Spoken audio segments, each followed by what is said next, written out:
শুধু ঝিনুক না, সুন্দর ঝিনুকের মতো দেখতে মিষ্টি। হ্যাঁ, থ্যাংক ইউ। আপনাকে প্রশ্ন করছি, এই জিনিসগুলো করতে গিয়ে মানে ধরুন আপনি কিছু করছেন, অ্যাক্টিং, গান, নাচ, ড্যান্স, এটা করতে গিয়ে আপনার পারিপার্শ্বিক সমাজ বা পারিপার্শ্বিক মানুষ তাদের কেমন আপনি সাপোর্ট পেয়েছেন বা আনসাপোর্ট পেয়েছেন, মানে একটু জানতে চাই।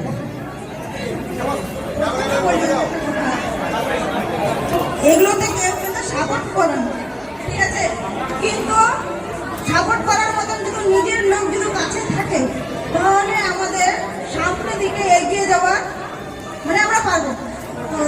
তার থেকে আমার স্বামী কিন্তু আমাকে অনেকটাই সাপোর্ট করেছে। আর আমার স্বামী যদি আজকে যদি না থাকতো এই জায়গাটাতে আমি আসতে পারতাম না কখনো।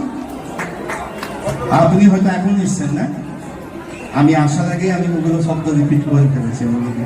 বলে দিয়েছি যে কারো বাবা হয়তো মেয়েকে নিয়ে এসছেন, কারোর মা হয়তো ছেলেকে নিয়ে এসছেন, কারোর স্বামী হয়তো বউকে নিয়ে এসছেন, কারোর বউ হয়তো কোনো বন্ধুর সাথে হাত ধরে নাচ করছে। হ্যাঁ, জানি পুষ্পা।